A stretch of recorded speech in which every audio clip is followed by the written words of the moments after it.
रूप तेरा प्यार मेरा भूल कोई हमसे ना हो जाए। रूप तेरा मस्ताना प्यार मेरा दीवाना भूल कोई हमसे ना हो जाए। Why you always in the mood? Fuck around acting brand new. I ain't tryna tell you what to do, but try to play it cool. তো ড্রামার শুরুতেই এই ড্রামার নায়ক হানকে দেখানো হয়। সে দংসং গ্রুপের প্রেসিডেন্ট আর সঙ্গে একজন ফিল্ম প্রডিউসারও। হানের দুটো পায়ে প্যারালাইজড, কিন্তু তার এই অবস্থা কেমন করে হলো তা সামনে গেলেই জানতে পারবে। দেন পরের সিনে এই ড্রামার নায়িকা লিংকে দেখানো হয়।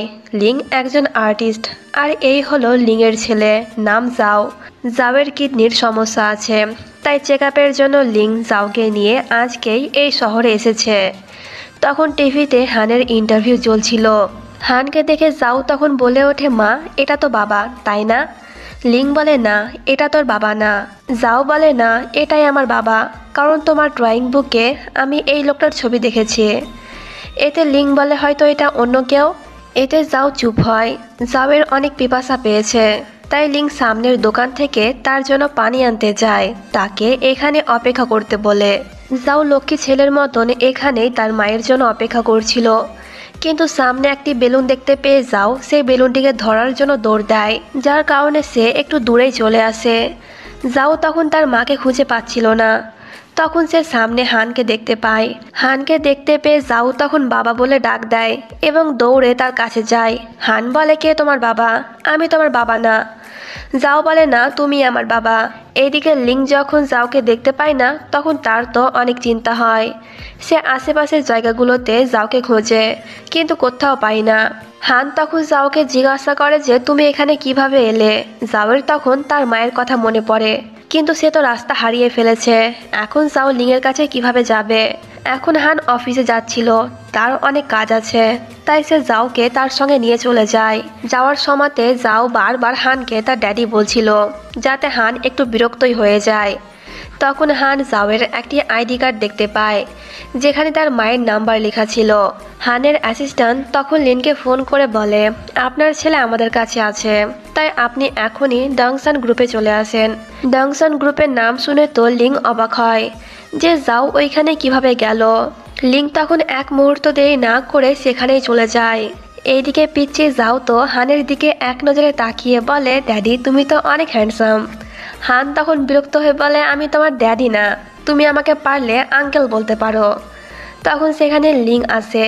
লিংকে দেখে যাও দৌড়ে তার কাছে যায় এবং বলে, মা আমি ড্যাডিকে পেয়ে গিয়েছি।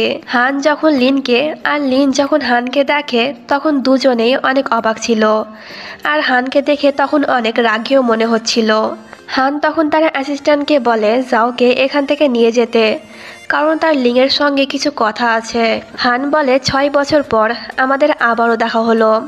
তুমি যেমনটা চেয়েছিলে আজকে আমার অবস্থা তেমনই, আমি এখনো হাঁটতে পারি না। লিং তখন হানকে সরি বলে। হান বলে, যখনই তোমাকে আমার সব থেকে বেশি প্রয়োজন ছিল তখনই তুমি আমাকে ছেড়ে চলে গেলে। হান তখন লিংয়ের গলা চেপে ধরে এবং তাকে জিজ্ঞাসা করে যে তুমি কেন আবারও ফিরে এলে, আর এই ছেলেটি কার? লিং বলে, ও আমার ছেলে, যাওয়ের ট্রিটমেন্টের জন্যই আমি ওকে এখানে এনেছি। এটা শুনে হান তো অনেক রেগে যায়, কারণ সে ভাবছে লিং হয়তো বিয়ে করে নিয়েছে, তাই সে তখন লিংকে আঘাত করে। এতে লিং আওয়াজ করে। হান বলে, ব্যথা লাগছে? যখন তুমি আমাকে ছেড়ে গিয়েছিলে তখন আমারও এর থেকে দ্বিগুণ ব্যথা হয়েছিল। তখন সিন ফ্ল্যাশব্যাকে নিয়ে যাওয়া হয়। হান আর লিংয়ের এঙ্গেজমেন্ট হয়ে গিয়েছিল। তারা দুজনে একটি পাহাড়ে ঘুরতে এসেছিল। তারা দুজনে তখন অনেক হ্যাপি ছিল, কিন্তু হঠাৎ করে পাহাড়ের উপর থেকে একটি পাথর গড়িয়ে পড়ে। পাথরটি লিংয়ের ওপরে পড়তে যাচ্ছিল, কিন্তু হান তাকে বাঁচিয়ে নেয়, যার কারণে পাথরটি চ্যানের পায়ে গিয়ে পড়ে। সিন এখানে কাট হয়ে পরে সিনে দুজনকে হাসপাতালে দেখানো হয়। লিং ভালো ছিল, কিন্তু হান অতটা ভালো ছিল না। তার পা প্যারালাইজড হয়ে গিয়েছে, সে আর কখনোই হাঁটতে পারবে না। যা শুনে লিং তো অনেক কান্নাকাটি করে। তখন সেখানে সিয়া নামের একটি মেয়ে আসে, যে কিনা হানকে পছন্দ করে। লিংয়ের পরিবার ছিল মধ্যবিত্ত, আর সিয়ার পরিবার ছিল অনেক রিচ। লিং তখন সিয়াকে বলে সে যেন হানের সাহায্য করে তাকে সুস্থ করে তোলে। সিয়া বলে সাহায্য করব, কিন্তু এর বদলে তোমাকে কিছু করতে হবে। তুমি তো জানো আমি হানকে অনেক পছন্দ করি, তাই এখন তুমি ওর সঙ্গে ব্রেকআপ করে নেবে। ব্রেকআপ করা হয়ে গেলে আমি বাবাকে বলবো সে যেন হানের সাহায্য করে। এরপর হান যখন সুস্থ হয়ে যাবে তখন আমি ওর সঙ্গে ডেট করব। লিংও হানকে অনেক ভালোবাসতো, তাই হানের এই ভালোর জন্য সে সিয়ার প্রস্তাবে রাজি হয়ে যায়। পরের দিনের সিন দেখানো হয়, লিং হানের সঙ্গে দেখা করতে যায়।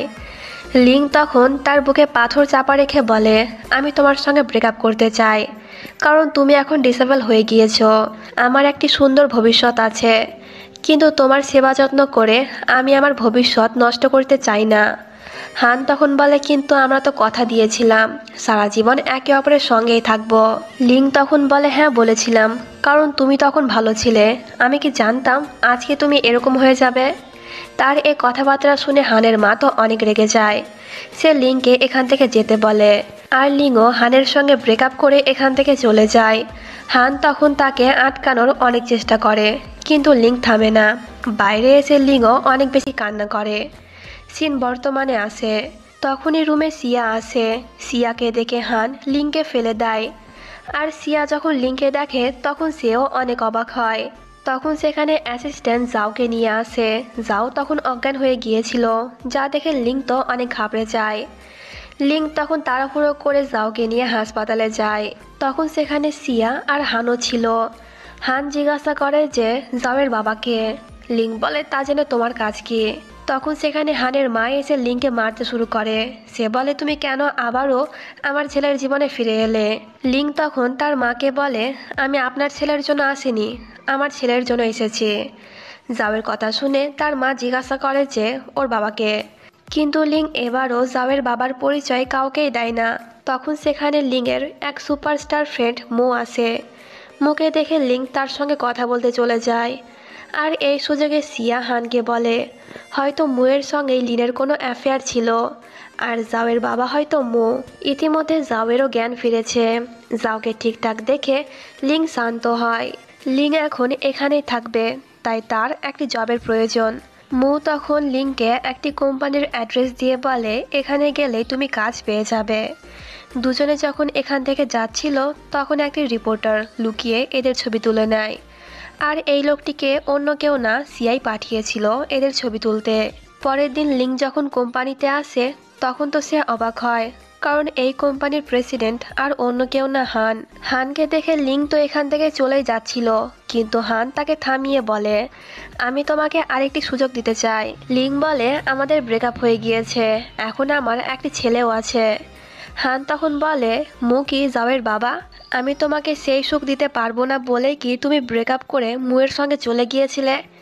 এটা শুনে লিং তখন হানকে একটি চড় মেরে দেয়। এতে হান তখন এমন করে বলে, ও কি আমার থেকে অনেক ভালো, ও তোমাকে অনেক সুখ দিয়েছে তাই না? তুমি চাইলে আমিও একবার ট্রাই করতে পারি। এই বলে হান তখন লিংয়ের অনেক ক্লোজ হচ্ছিল। এতে লিং তো কান্না করে ফেলে, তাই হান আর কিছুই করে না। আর এই সুযোগে লিং এখান থেকে পালিয়ে যায়। বাইরে বেরিয়ে এসে লিং তখন অনেক কান্না করছিল। কালকের সেই হাসপাতালের ফটোটা সিয়াও আজকে অনলাইনে পোস্ট করে দিয়েছে, যার কারণে মিডিয়াতে হইচই হচ্ছে যে লিং কি মুয়ের গার্লফ্রেন্ড। এই নিউজটা দেখে মু তো চিন্তায় পড়ে যায়। এরপর সে লিংকে পিক আপ করে নেয়। মু তখন লিংকে বলে, হাসপাতালে এখন অনেক রিপোর্টার আছে তোমাকে জিজ্ঞাসাবাদ করার জন্য, তাই তুমি কয়েকদিন হাসপাতালে যেও না। আর কথা হলো জাওয়ের, আমি একজন কেয়ারটেকার রেখে দিয়েছি, ও সবসময় জাওয়ের সঙ্গেই থাকবে। এইদিকে সিয়া হানকে সেই নিউজটি দেখায়। সে বলে, আমি ঠিক ধরেছিলাম, লিং আর মুয়ের মধ্যে অ্যাফেয়ার চলছে, আর জাওয়ের বাবা অন্য কেউ না, মু। লিংয়ের কি একটুও ঘেন্না করলো না এসব নোংরা কাজ করতে? মু তো ওর থেকে 5 বছরের ছোট। একে তো হান রেগেছিল, তার উপর থেকে সিয়ার এসব কথা শুনে সে তো অনেক রেগে যায়, কিন্তু হান অনেক কষ্টে তার রাগটিকে কন্ট্রোল করে রাখে। পরের সিনে মু আর লিংকে দেখানো হয়। মু তখন লিংকে তার সিস্টার বলছিল। তখন সিন ফ্ল্যাশব্যাকে নিয়ে যাওয়া হয়। হানের সঙ্গে ব্রেকআপ করে যাওয়ার সময় লিং অনেক ভেঙে পড়েছিল। তখন সে দেখতে পায় রাস্তার মাঝখানে কয়েকজন ছেলে একজন ছেলেকে অনেক বাজেভাবে মারছে। ছেলেটি আর অন্য কেউ না, মু। লিং তখন মুকে বাঁচানোর জন্য এই ছেলেগুলোকে বলে, আমি এখনই পুলিশকে ফোন করেছি, আর তোমাদের ভিডিও করেছি। তোমরা যদি এখনই এখান থেকে চলে না যাও তাহলে পুলিশ এসে তোমাদেরকে ধরে নিয়ে যাবে। এতে ছেলেগুলো ভয়ে এখান থেকে চলে যায়। তখন লিং হঠাৎ করে অজ্ঞান হয়ে যায়। তাই মু লিংকে নিয়ে হাসপাতালে যায়। চেক আপের পর সে জানতে পারে যে লিং প্রেগনেন্ট, আর এই বাচ্চার বাবা হান। কিন্তু হানের ভালোর জন্য লিং এই খুশির খবরটি হানকে জানায় না। তো ফ্ল্যাশব্যাক এখানেই শেষ হয় আর সিন বর্তমানে আসে। এই নিউজের কারণে মুয়ের অনেক লস হচ্ছে। তাই মুয়ের ম্যানেজার মুকে বলে সে যেন মিডিয়াতে এসে এটা বলে যে যাও তার ছেলে না, আর লিংই তার পেছনে পড়ে আছে। কিন্তু মু এমনটা করতে চায় না, কারণ এর জন্য লিং আর জাওকে অনেক সমস্যায় পড়তে হবে। মু তার আর লিংয়ের সম্পর্কটাকে ক্লিয়ার করার জন্য একটি প্রেস কনফারেন্সের আয়োজন করে। লিংকে দেখে রিপোর্টাররা তো একগুচ্ছ প্রশ্ন তার দিকে ছুড়ে মারে যে মুয়ের সঙ্গে সম্পর্কে আসা তার কতদিন হলো, আর জাও কি আসলেই মুয়ের ছেলে। তাদের এই রিউমার্সের কারণে কি মুকে ডংসন গ্রুপের নতুন ফিল্মের জন্য মুকে বাদ দিয়ে দেওয়া হয়েছে। এখানে মু তার আর লিংয়ের আসল সম্পর্কটা বলতে যাচ্ছিল, কিন্তু তখনই সেখানে হান আসে। সে বলে মুয়ের সঙ্গে আমরা কোনো কন্ট্রাক্ট শেষ করিনি, আমাদের পরবর্তী ফিল্মের হিরোই হবে মু, আর আপনাদেরকে এইখানে মুয়ের পার্সোনাল লাইফ নিয়ে জিজ্ঞাসা করার জন্য ডাকা হয়নি। মু আর লিংয়ের মধ্যে তেমন কোনো সম্পর্ক নেই, কাজের জন্যই তারা দেখা করেছিল। এতে সব রিপোর্টাররা চুপ হয়ে যায়। প্রেস কনফারেন্স শেষে লিং যায় হানের সঙ্গে দেখা করতে এবং সাহায্য করার জন্য তাকে থ্যাংক ইউ বলে। এতে হান ভাব দেখিয়ে বলে আমি তোমার জন্য কিছুই করিনি, তোমাদের কারণে আমার কোম্পানির অনেক লস হতো, তাই আমি এমনটা বলেছি। এইদিকে সিয়া জাওয়ের সঙ্গে দেখা করে তাকে একটি ক্যান্ডি দেয়, কিন্তু জাও এই ক্যান্ডি নেয় না। সে বলে আমি তো তোমাকে চিনিই না। সিয়া বলে কিন্তু আমি তো তোমাকে চিনি, ওই দিনকে কোম্পানিতে আমি তোমাকে দেখেছিলাম। জাও বলে বাবার কোম্পানিতে। এতে সিয়া একটু রেগে গিয়ে বলে ও তোমার বাবা না, আমার ফিয়ন্সে, তাই এখন থেকে তুমি হানকে আঙ্কেল বলবে। তখন সেখানে লিং আসায় সিয়া জাওকে ছেড়ে দেয়। পাশের রুমের একটি বাচ্চা মেয়ে এসে জাওকে তখন তার সঙ্গে খেলতে বলে। এতে যাও তার সঙ্গে চলে যায়। সিয়া তখন লিংকে বলে তুমি তো বলেছিলে আর কখনোই হানের সামনে আসবে না, তাহলে কেন এলে? লিং তখন বলে আচ্ছা তুমিও তো কথা দিয়েছিলে যে হানের সাহায্য করবে, কিন্তু হান কেন এখনো হুইল চেয়ারে বসে থাকে? আর তাছাড়া এটি একটি কোইন্সিডেন্স, আমি জাওয়ের চেক আপের জন্যই এই শহরে এসেছি, নাকি হানের সঙ্গে দেখা করতে? সিয়া বলে ভালো, কিন্তু যদি তুমি আবারও হানের ক্লোজ হও তাহলে আমি তোমার ছেলে জাওয়ের। এই বলেই সিয়া থেমে যায়, কারণ লিং একটি কাঁচের টুকরো তার গলায় চেপে ধরেছিল। লিং বলে যদি তুমি আমার ছেলের কোনো ক্ষতি করার চেষ্টা করো তাহলে কিন্তু আমি তোমাকে ছাড়বো না। আর আমি এটাও জানি 6 বছর আগে সেদিনকে তুমি আমাকে মারার জন্য পাথরটি ফেলেছিলে, কিন্তু ভুলবশত সে পাথরটি গিয়ে লাগে হানের ওপর। এটা শুনে সিয়া তো ঘাবড়ে যায়। লিং বলে চিন্তা করো না, এই কথাটা আমি কাউকে বলবো না। এতে সিয়া আর কিছু না বলে এখান থেকে চলে যায়। পরের সিনে সিয়া আর সেই ছেলেটিকে দেখানো হয় যে কিনা হাসপাতালে মু আর লিংয়ের ছবি তুলেছিল। ছেলেটি বলে তুমি কেন হানের পেছনে পড়ে আছো, ও তো ডিসেবল, তোমাকে কোনো সুখ দিতে পারবে না, কিন্তু চাইলে আমি তোমাকে সেই সুখ দিতে পারবো, কিন্তু এখন না, আগে আমি লিংকে গিয়ে সব সত্যি কথা বলি তারপর। এই বলে ছেলেটি এখান থেকে চলে যায়। পরের দিনের সিন দেখানো হয়। আজকে জাওকে ছুটি দেওয়া হয়ে গিয়েছে। জাও আর লিং থাকার জন্য একটি ছোট্ট বাড়ি ভাড়া নেয়, কিন্তু সেই রুমার্সের কারণে এই বাড়ির মালিক লিংকে এই ঘর ভাড়া দিতে চায় না। সে তখন লিংকে অনেক আজে বাজে কথা বলে, এমনকি তার উপর হাতও তুলতে যাচ্ছিল। তখন সেখানে হানের অ্যাসিস্ট্যান্ট এসে তাকে অনেক মারে। হান তো তার সামনে একটি চাকু ধরে তাকে ভয় দেখানোর চেষ্টা করে, কিন্তু লিং হানকে থামতে বলে। এরপর হান লিং আর জাওকে নিয়ে এই বাড়ি থেকে বেরিয়ে যায়। হানের অ্যাসিস্ট্যান্ট জাওকে নিয়ে যায় আর হান লিংয়ের সঙ্গে কথা বলে। লিং তখন হানকে থ্যাংক ইউ বলে, কিন্তু হান টোন্ট মেরে বলে এখানে তো মুয়ের আসা উচিত ছিল, কারণ সে তো জাওয়ের বাবা। এতে লিং তাকে বলেই ফেলে যে না, জাওয়ের বাবা মু না। হান জিজ্ঞাসা করে তাহলে কে? এতে লিং চুপ হয়ে থাকে। তখন সেখানে অ্যাসিস্ট্যান্ট গাড়ি নিয়ে আসে, দুজনে গাড়িতে চেপে যায়। হান বলে তুমি কোথায় থাকবে? এতে লিং বলে আজকের রাত একটি হোটেলে থেকে যাব। হান বলে আমার একটি বাড়ি ফাঁকা আছে, তুমি চাইলে ওইখানে থাকতে পারো। এতে লিংও রাজি হয়ে যায়। যাও তখন বলে আজকে আমি বাবা আর মায়ের সঙ্গে ঘুমোবো। এতে দুজনেই তখন না বলে, কিন্তু জাওয়ের জেদকে তারা পারে না, বাধ্য হয়ে তাদেরকে একসঙ্গেই থাকতে হয়। দুজনেই অনেক নার্ভাস ছিল, তাই লিং জাওকে ঘুম পাড়িয়ে বাইরে চলে যায়। পরের দিনের সিন দেখানো হয়, লিং সোফাতে ঘুমোচ্ছিল। তখন জাও এসে তাকে ডাক দেয় যে আমি ওয়াশরুমে যাব, কিন্তু বাবা কখন ঢুকেছে এখনো বের হচ্ছে না। এতে লিং ওয়াশরুমের বাইরে থেকে হানকে আওয়াজ দেয়, কিন্তু হানের কোনো সাড়া না পেয়ে লিং ভেতরে ঢোকে আর সে দেখে হান অজ্ঞান হয়ে পড়ে আছে। হানের এই অবস্থা দেখে লিং তো অনেক ঘাবড়ে যায়। হানের চেকআপের পর লিং তার সঙ্গে দেখা করতে যায়। হান তখন বিড়বিড় করে কি বলছিল, লিং তা শোনার জন্য হানের একটু ক্লোজ হয়। তখনই হান তার চোখ খোলে, যা দেখে লিং দূরে সরে যায়, কিন্তু হান তাকে কাছে টেনে নিয়ে কিস করতে শুরু করে। আর ঠিক সেই সময় সেখানে জাও আর অ্যাসিস্ট্যান্ট চলে আসে। জাওয়ের আওয়াজ করায় লিং তো লজ্জা পেয়ে এখান থেকে চলে যায়। এরপর লিং জাওকে নিয়ে এখান থেকে চলে যাচ্ছিল। জাও তখন হানকে বলে, বাবা আমি কি তোমার সঙ্গে এখানে থাকতে পারি না? এতে হান তাকে বলে, হ্যাঁ থাকতে পারো। এটা শুনে জাও তো অনেক খুশি হয়, কিন্তু লিং এখানে থাকতে চাইছিল না। হানের অ্যাসিস্ট্যান্ট তখন বলে এখন হান অসুস্থ, তাই লিং যেন হানের কেয়ার করার জন্য এখানেই থেকে যায়। এতে লিং তো চুপ হয়ে থাকে, সে কি করবে বুঝতে পারছে না। এইদিকে জাও হানকে বলে, মা এখান থেকে চলে যাবে না তো? এতে হান বলে, না যাবে না, যতক্ষণ তুমি এখানে থাকবে তোমার মা তোমাকে ছাড়া কোথাও যাবে না। জাও বলে, তুমি যখন ওয়াশরুমে পড়েছিলে তখন তোমাকে দেখে মা অনেক কান্না করছিল, কারণ সে তখন ভেবেছিল তুমি হয়তো মারা গেছো। এতে হান বলে, চিন্তা করো না, আমি এত সহজে মরবো না। জাও বলে, কিন্তু আমি খুব তাড়াতাড়ি মারা যাব, কারণ আমার অনেক বড় একটা সমস্যা হয়েছিল আর হাসপাতালে আমি মাকে আমার জন্য কান্না করতে দেখেছিলাম। বাইরে দাঁড়িয়ে লিং এই সব কিছু শুনছিল আর কান্না করছিল। হান বলে, আমি তোমাকে মরতে দেব না। জাও বলে, আমি মৃত্যুকে ভয় পাই না, কিন্তু আমি যখন চলে যাব তখন যে আমার মা একাই হয়ে যাবে। মায়ের ড্রয়িং বুকে আমি তোমার অনেকগুলো ছবি দেখেছি আর আমি কনফার্ম যে তুমি আমার বাবা, তাই প্লিজ আমার মায়ের কেয়ার করো। লিং তখন এই কথাটা শুনে অনেক বেশি কান্না করছিল। পরের সিনে হান যখন বাড়িতে ছিল না তখন মু জাওয়ের সঙ্গে দেখা করতে আসে। মুকে দেখে জাও তো অনেক খুশি হয়। লিং একজন আর্টিস্টের পাশাপাশি একজন রাইটারও, তাই মু তার নতুন ফিল্মের এক রোম্যান্টিক সিনের জন্য লিংকে কিছু রোম্যান্টিক ডায়লগ লিখতে বলে। এতে লিংও রাজি হয়ে যায়। পরের দিন মু লিংকে নিয়ে তার কোম্পানিতে যায়। লিং কিছু রোম্যান্টিক ডায়লগ লিখেছে আর এই ডায়লগগুলো মু লিংয়ের সঙ্গে রিহার্সাল করে।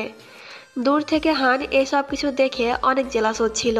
বাড়ি যাওয়ার সময় হান লিংকে একটি ড্রেস দিয়ে বলে, এটা পরে তৈরি থেকো, রাতের বেলায় আমরা এক পার্টিতে যাব। এরপর পার্টির সিন দেখানো হয়, আজকে হানের মায়ের জন্মদিন। তখন সেখানে হান আর লিং আসে। লিংকে দেখে হানের মা আর সিয়া তো অনেক রেগে যায়। হানের মা তখন বলে, তুই কেন লিংকে এখানে এনেছিস? এতে হান বলে, কারণ ও আমার গার্লফ্রেন্ড। এটা শুনে লিং তো অবাক, আর সিয়া রাগ করে এখান থেকে চলে যায়। সিয়ার বাবা তখন লিংয়ের সঙ্গে কথা বলে যে হান আর সিয়ার এঙ্গেজমেন্ট ঠিক করা হয়েছে, তাই তুমি প্লিজ ওদের জীবন থেকে চলে যাও। এতে লিং কিছু না বলেই এখান থেকে চলে যায়। এইদিকে সিয়ার সঙ্গে সেই ছেলে ফ্যাংয়ের দেখা হয়। ফ্যাংকে দেখে তো সিয়া অনেক রেগে যায়। সিয়া বলে, আমি বলেছিলাম না পাবলিক এরিয়ায় আমার সঙ্গে কথা বলবে না? এতে ফ্যাং বলে, কি করব, আমি যে তোমাকে ছাড়া থাকতেই পারি না। এতে সিয়া আর কিছু না বলে এখান থেকে চলে যায় আর ফ্যাংও তার পেছন পেছন যায়। লিং তখন ফ্যাংকে চিনে ফেলেছিল, কারণ 6 বছর আগে তারা যখন ঘুরতে গিয়েছিল তখন সেখানে লিং ফ্যাংকে দেখেছিল। লিংয়ের তখন সন্দেহ হয়, তাই সে মুকে কল করে সিয়া আর ফ্যাংকে ফলো করতে বলে। এইদিকে সিয়া ফ্যাংকে অনেক কথা শোনাচ্ছিল, কারণ সে লিং আর হানকে আলাদা করতে পারেনি। ফ্যাং তখন বলে, আমি তো তোমাকে বলেইছিলাম লিংকে মেরে ফেলতে, কিন্তু তুমি আমার কথা শোনোই না। এতে সিয়া বলে, আমি তোমার জন্য জেলে যেতে পারবো না, আর তাছাড়া তুমি তো অনেকবার জেলে গিয়েছো, তাই এবার লাস্টবার লিংকে মেরে তুমি জেলে যাও। এটা শুনে ফ্যাং তো সিয়াকে চর মেরে দেয়। সে বলে, আমি তোমার গোলাম না, আর যদি আমি জেলে যাই তাহলে তোমাকেও আমার সঙ্গে নিয়ে যাব। এই বলে ফ্যাং এখান থেকে চলে যায়। এইদিকে হান বাড়ি ফিরে লিংকে বলে, তুমি কেন আমাকে বলে আসোনি? এতে লিং বলে, ওখানে তোমার আর সিয়ার বিয়ের কথা হচ্ছিল, তো আমি থেকে কি করতাম, তাই চলে এসেছি। যাও তখন হানকে বলে, তোমার জন্য মা আজকে স্যাড আছে। হান বলে, তাহলে কি করলে তোমার মা খুশি হবে? যাও তখন লিংয়ের এক ড্রয়িং বুক এনে বলে যখনই মা স্যাড হয় তখনই ড্রয়িং করে। হান বুকটি খুলে দেখে সেখানে তার অনেকগুলো ছবি আঁকা আছে। এটা দেখে তো হান অবাক হয়। পরের দিনের সিন দেখানো হয়। শুটিংয়ের সময় মুয়ের অনেক চোট লাগে, যা দেখে লিন তো অনেক ঘাবড়ে যায়। মুভির যে নায়িকা আছে সেও মুয়ের এই অবস্থা দেখে ঘাবড়ে গিয়েছিল। সে অ্যাক্ট্রেস ম্যারি এখান থেকে চলে গেলে লিং বলে, তোমরা কি ডেট করছো? তোমার যখন আঘাত লেগেছিল তখন ম্যারি অনেক ঘাবড়ে গিয়েছিল। এতে মু বলে, না এমনটা কিছুই না, ও তো আমার সিনিয়র। এইদিকে হানের মা হানের বাড়িতে আসে। বাড়িতে তখন হানও ছিল না, যাও একাই ছিল। কিন্তু যাও দরজা খোলে না, কারণ লিং তাকে বারণ করেছে অচেনা কেউ আসলে দরজা না খুলতে। এতে সে বলে, আমি হানের মা। এটা শুনে যাও দরজা খুলে দেয়। যাওকে দেখে তার তখন অনেক আপন মনে হয়। সে তখন ভালোবেসে যাওকে একটি ক্যান্ডি দেয়, আর যাও সেটিকে খেয়েও ফেলে। তখন সেখানে লিং এসে যাওকে হানের মায়ের কাছ থেকে দূরে সরায় এবং তাকে বকাও দেয় দরজা খোলার জন্য। তখন যাও অজ্ঞান হয়ে যায়, কারণ তার ডায়াবেটিস আছে। জাওয়ের এই অবস্থা দেখে লিং তো কান্না করে ফেলে। এরপর জাওকে আবারও হাসপাতালে ভর্তি করা হয়। রাতের বেলায় লিং মুয়ের সঙ্গে দেখা করে। মু লিংকে জিজ্ঞাসা করে, তুমি কি হানকে সব সত্যি কথা বলে দিয়েছো? এতে লিং বলে, না এখনো বলিনি। মু বলে, সময় থাকতে বলে দাও, নইলে কিন্তু পরে অনেক দেরি হয়ে যাবে। আর হান যখন অন্য কারোর কাছ থেকে জানতে পারবে তখন তোমাদের মধ্যে আবারও দূরত্ব বেড়ে যাবে। তখন সেখানে হান আর সিয়া আসে। দুজনকে একসঙ্গে দেখে হান তখন অনেক জেলাস হয়। সিয়া তখন হানকে জিজ্ঞাসা করে যে আমরা বিয়ে কবে করব। এতে হান জেলাসির চক্করে বলে দেয় যে খুব তাড়াতাড়ি। আর এটা শুনে লিং জেলাস হয়ে এখান থেকে চলে যাচ্ছিল, কিন্তু হান তার হাত ধরে ফেলে। সে বলে, আমি আর সিয়া বিয়ে করতে যাচ্ছি। লিং বলে, তো আমি কি করব? হান বলে, তুমি কি আমাকে নিয়ে একটু ভাবো না? এতে মু লিংয়ের হাত ছাড়িয়ে লিংকে নিয়ে এখান থেকে চলে যাচ্ছিল। এতে হান তখন বলে, যে জিনিস আমি একবার ব্যবহার করে নিয়েছি সেই জিনিস আমি অন্য কারোর হতে দেব না। এতে মু তখন অনেক রেগে যায়। সে বলে, হ্যাঁ মানছি আমি তোমার মতন অত ধনী না, কিন্তু আমি নিজেকে তোমার মতন এক পঙ্গুর সঙ্গে তুলনা করতে চাই না। এটা শুনে হান তখন রেগে যায় এবং হুইল চেয়ার থেকে উঠে দাঁড়ায়, যা দেখে সবাই তো অবাক। লিং বলে, তুমি হাঁটতে পারো? এতে হান বলে, হ্যাঁ। আসলে লিংকে তার কাছে রাখার জন্য হান এতদিন অ্যাক্টিং করছিল, যা জানতে পেরে লিং তো রাগ করে এখান থেকে চলে যায়। সিয়া হানের মায়ের কথা অনুযায়ী হাসপাতালে গিয়েছিল জাওয়ের ডিএনএ টেস্ট করার জন্য। রিপোর্ট দেখে সে জানতে পারে যে জাওয়ের বাবা আর অন্য কেউ না হান। এটা দেখে সিয়া তো রাগের মাথায় রিপোর্টটাই ছেড়ে দেয় এবং সে অন্য একটি রিপোর্ট তৈরি করে হানের মাকে দেয়, যেখানে জাওয়ের ডিএনএ আর হানের ডিএনএ একদমই আলাদা। এরপর লিংকে দেখানো হয় সে তখন মুভি ডিরেক্টরের সঙ্গে কথা বলার জন্য তার রুমে গিয়েছিল। ডিরেক্টর লিংকে একটি জুস দেয়। লিং কাজ নিয়ে কথা বললেও লোকটি তখন বাজেভাবে লিংকে টাচ করে। লিংয়েরও আর বুঝতে বাকি থাকে না যে ডাইরেক্টরের নিয়ত খারাপ, তাই সে এখান থেকে পালিয়ে যাচ্ছিল। কিন্তু ডাইরেক্টর জুসে কিছু মিশিয়ে দিয়েছিল, যার কারণে লিংয়ের মাথা ঘুরতে শুরু করে। তখন ডাইরেক্টরটি লিংয়ের অনেক ক্লোজ হয়। সে সময়ে মু ডিরেক্টরের সঙ্গে দেখা করতে আসে। সে আওয়াজ দেয়। উত্তরে ডিরেক্টর বলে, আমি এখন ঘুমিয়ে গিয়েছি, কাল সকালে তোমার সঙ্গে দেখা করব। এতে মু এখান থেকে চলে যাচ্ছিল। তখন লিন টেবিলে থাকা জিনিসগুলো ফেলে দেয়, যার আওয়াজ শুনে মুয়ের সন্দেহ হয়। সে তখন দরজা ভেঙে রুমে ঢুকতেই লিংকে এই অবস্থায় দেখতে পায়। মু তো অনেক বেশি রেগে যায়। সে তখন ডাইরেক্টরকে অনেক মারে। এরপর মু লিংকে নিয়ে হাসপাতালে যায়। হান যখন এই কথা শুনতে পারে তখন সে তাড়াহুড়ো করে হাসপাতালে আসে। এরপর সিয়া আর ফ্যাংকে দেখানো হয়। আসলে সিয়াই সেই ডাইরেক্টরকে বলেছিল লিংয়ের সঙ্গে অসভ্যতামি করতে। আজকে রাতেও ডাইরেক্টর অন্য একটি মেয়ের সঙ্গে অসভ্যতামি করছিল। তখনই রুমে মিডিয়া লোকেরা ঢুকে যায় এবং এই নোংরা কাজ করার জন্য তাকে পুলিশ অ্যারেস্টও করে। এই সব কিছু আর অন্য কেউ না, হানি করিয়েছে। এটা যখন লিং জানতে পারে তখন সে হানের সঙ্গে দেখা করতে যায় এবং তাকে থ্যাংক ইউ বলে। হান তখন লিংকে সরি বলে যে আমি তোমাকে প্রোটেক্ট করতে পারিনি। এরপর লিং বলে, 6 বছর আগের ঘটনার জন্য তুমি কি আমাকে ক্ষমা করে দিয়েছ? এতে হান বলে, না, কিন্তু যদি তুমি আবারও আমার লাইফে ফিরে আসো তাহলে আমি তোমাকে ক্ষমা করে দেব। এর উত্তরে লিং কিছু বলতো তখনই মু তাকে ফোন করে, যা দেখে হান স্যাড হয়ে যায়। এরপর লিং আর হান যায় মুয়ের সঙ্গে দেখা করতে। আসলে মুয়ের লোকেরা ফ্যাংকে ধরে ফেলেছে এবং তার মুখ থেকে সবকিছু স্বীকারও করিয়ে নিয়েছে। এই সব কিছু সিয়া করছে শুধুমাত্র হানকে পাওয়ার জন্য। 6 বছর আগে সে লিংকে মারতে চেয়েছিল, কিন্তু ভুলবশত হানের ক্ষতি হয়ে যায়। আর কালকে রাতে ডাইরেক্টরকে সিয়াই পাঠিয়েছিল লিংয়ের সঙ্গে অসভ্যতামি করতে। এসব জানতে পেরে হান আর লিং দুজনেই অনেক রেগে যায়। এইদিকে হানের মাও সিয়ার ওপর অনেক রেগেছিল এসব জানার পর, কিন্তু সিয়া হানের মাকে মানিয়ে ফেলে, এই বলে যে আমি শুধুমাত্র হানকেও ওই লিংয়ের কাছ থেকে দূরে রাখার জন্যই তো এসব করেছি। হানের মাও লিংকে পছন্দ করতো না, তাই সে সিয়ার কথায় বিশ্বাস করে নেয়। হানের মা তখন হানকে ফোন করে বাড়ি আসতে বলে, আর হান লিংকেও তার সঙ্গে নিয়ে যায়। হানের মা তখন হানকে বলে সে ছোট্টবেলা থেকেই সিয়া তোকে পছন্দ করে, তাই আমি চাই তোরা দুজনে বিয়ে করে নে। হান বলে এটা ইম্পসিবল, তুমি কি নিউজ দেখোনি সিয়া কতটা খারাপ কাজ করেছে? ওর মতন মেয়ের সঙ্গে আমি থাকতে চাই না। এটা শুনে তো সিয়া অনেক রেগে যায়। সামনে চাকু দেখতে পেয়ে সে লিংয়ের ওপর অ্যাটাক করতে যায়, কিন্তু হান তাকে প্রোটেক্ট করে, যার কারণে চাকুটি তার পিঠে গিয়ে লাগে। এরপর হানকে হাসপাতালে ভর্তি করা হয়। লিং হানের সঙ্গে থেকে যায় এবং সে হানের মাকে বাড়ি যেতে বলে।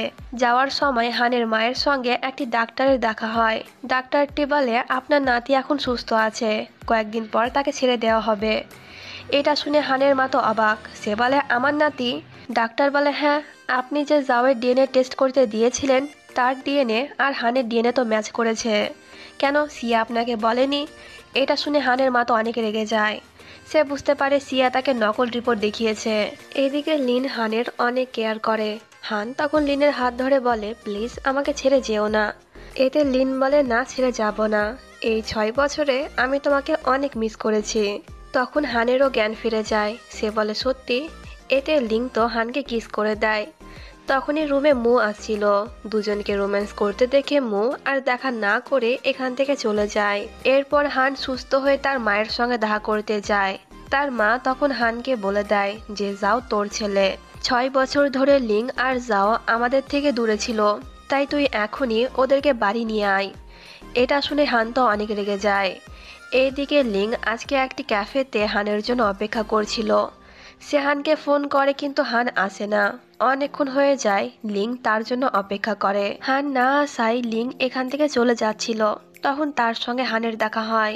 লিং হানকে জিজ্ঞাসা করে আমি কখন থেকে তোমার জন্য অপেক্ষা করছিলাম, তুমি কেন আসোনি? হান তখন বলে যদি মা জাওয়ের ডিএনএ টেস্ট না করতো তাহলে কি তুমি আমাকে বলতে না যে যাও আমার ছেলে?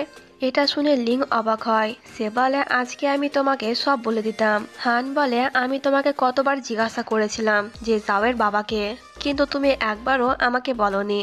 লিং বলে আমি ভয় পেতাম যদি তুমি জাওকে আমার থেকে দূরে করে দাও, কারণ তখন তো তুমি আমাকে ঘৃণা করতে, কিন্তু এখন তো সবকিছু ঠিক হয়ে গিয়েছে, আমরা কি আবারও এক হতে পারি না? এতে হান কিছুই বলে না, সে এখান থেকে চলে যায়। পরের দিন লিং হানের সঙ্গে দেখা করতে তার কোম্পানিতে যায়, কিন্তু হান একটিবারও তার সামনে আসে না। এতে লিং অনেক কষ্ট পায়। এইভাবে 2 দিন কেটে যায়, হান একটিবারও লিংয়ের সঙ্গে কথা বলেনি। তাই সে ঠিক করেছে জাওকে নিয়ে আবারও এই শহর থেকে চলে যাবে। এই কথাটি শুনে মু যায় হানের সঙ্গে দেখা করতে। সে বলে আমি আর লিং ছোটবেলা থেকেই অনাথ, কাছের মানুষকে হারানোর কষ্ট আমরা বুঝি। লিংয়ের কাছে এখন শুধুমাত্র জাও আছে, সে জাওকে হারাতে চায় না বলেই তো তোমাকে কিছুই বলেনি। আমার মনে হয় তোমাদেরকে এই বিষয়ে একবার কথা বলা উচিত। কালকেই লিং এখান থেকে চলে যাবে, এর আগে তুমি ওর সঙ্গে দেখা করে নিও। পরের দিনের সিন দেখানো হয়। লিং জাওকে নিয়ে প্লেনে ওঠে। জাওয়ের এখান থেকে যাওয়ার একটুও ইচ্ছে করছিল না, সে তার বাবাকে অনেক মিস করছিল। তখন সেখানে হান আসে। হানকে দেখে লিন অবাক হয়ে জিজ্ঞাসা করে যে সে এখানে কি করছে। হান তখন বলে আমরা কি আবারও এক হতে পারি? এটা শুনে লিং খুশি হয়ে যায়। জাও বলে আঙ্কেল আমি তোমাকে অনেক মিস করেছি। এতে হান বলে এখন থেকে তুমি আমাকে আঙ্কেল না ড্যাডি বলবে। এটা শুনে জাও অনেক খুশি হয়ে যায়। এইদিকে মু আর সেই অ্যাক্ট্রেস মেরিকে দেখানো হয়। শুটিং শেষ হয়ে গিয়েছে, তাই মু একটি বিচে ঘুরতে যাবে। মু তখন মেরিকে বলে তুমিও কি আমার সঙ্গে যাবে? এতে মেরি খুশি হয়ে বলে হ্যাঁ অবশ্যই। অপরদিকে হান প্লেন থেকে নামার সঙ্গে সঙ্গে এয়ারপোর্টে সবার সামনে লিংকে বিয়ের জন্য প্রপোজ করে। এতে লিংও তার প্রপোজাল অ্যাকসেপ্ট করে নেয়। তো দুজনের এই কিউট মুহূর্তের মধ্যে দিয়ে আজকের ড্রামা এখানেই শেষ হয়ে যায়।